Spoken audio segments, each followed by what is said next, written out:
Hi, today we're going to talk about this. The last changes we need to make to two components, the avatar controller and the character. So for the character we really need to add only this auto aiming field, and you see it in here.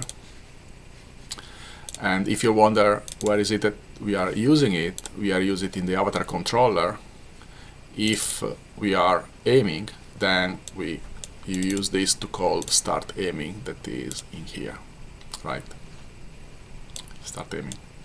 This is the function that draws to raycast, to rays, potentially gets to targets. So where do they come from? Let's get a little deeper in this. The first ray, the one that uses the first raycast and fills up the value of the target one reference, is the one that comes out of the camera. So in a sense is the point of view of the player. So if I'm playing the camera, in the center of it we draw raycast 1, okay? And we see what we hit. Where do we point it towards? The center of the screen. So basically visually is we are aiming the raycast number 1 to the thing that is under the crosshair that we see on the screen. What about ray number 2? Well, ray number 2, so if this is the camera and we hit something, ray number 2 comes out of the gun, of the pistol of Ellen. And that's why and of course it points still to the same point that raycast number 1 hits. But the thing is, there could be something in between. So the object that ray 2 hits is not necessarily the same object that ray 1 hits, because there is this mismatch. The camera is here, is over the shoulder, and the gun is here. So they are a little different, and because of this distance, they may go at different places, right? In particular, the ray number 2 that comes out of Alan's pistol's muzzle may hit something on the way to the center of the screen, to the same place, to the same object in the same spot that the ray 1 hits. Assuming it hits something, because of course you may be pointing the gun towards the sky, in which case nothing happens. And all this function does essentially is trying to discriminate in which of these many cases we are. Are we pointing to the sky? Then we have a white circle, and of course there's no target at all. Are we pointing to an object that doesn't have a target component on it? Yes or no? And then the second one, is it hitting an object? Is it the same as the raycast one, the first ray hits, or is different? If it is different, does it have a target component or not? So there are so many combinations, right? And that's why there are all these ifs nested, else, if else, and so on. In the end, what it does is fills up target 1 and target 2, and it returns target 2. Why target 2?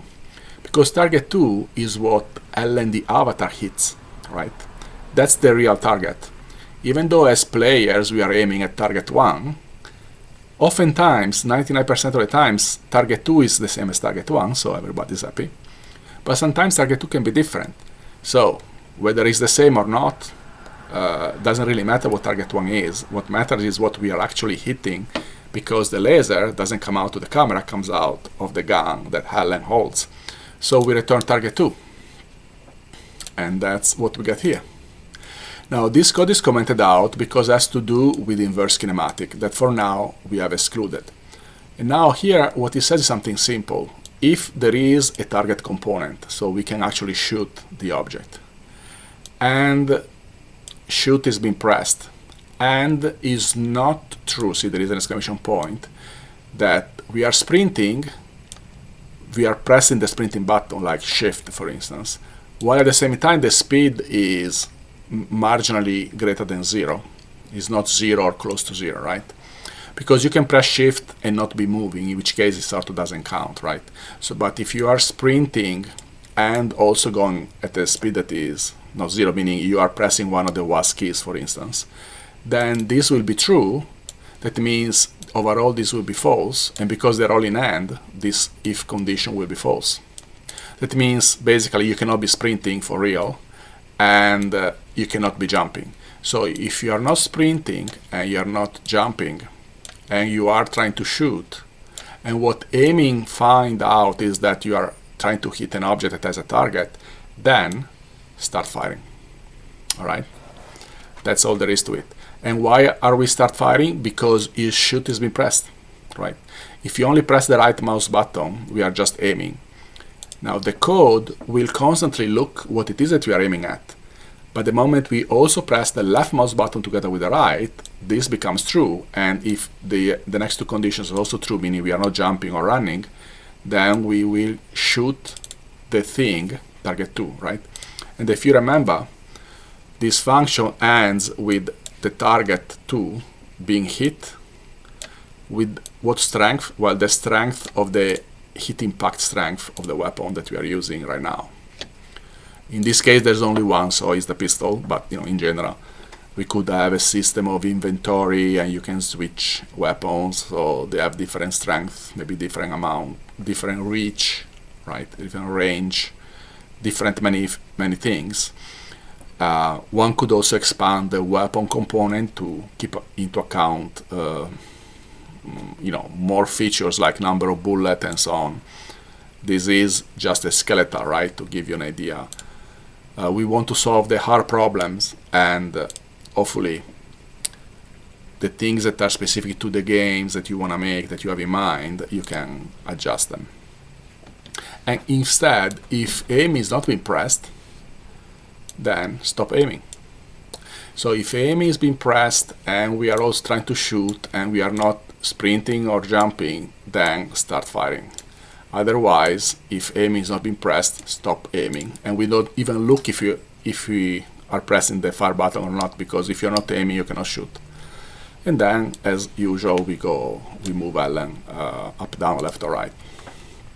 So as you can see, after all the previous videos, what is left to do is actually pretty simple. Like if aiming, if shooting and there is something to shoot, or stop aiming, right?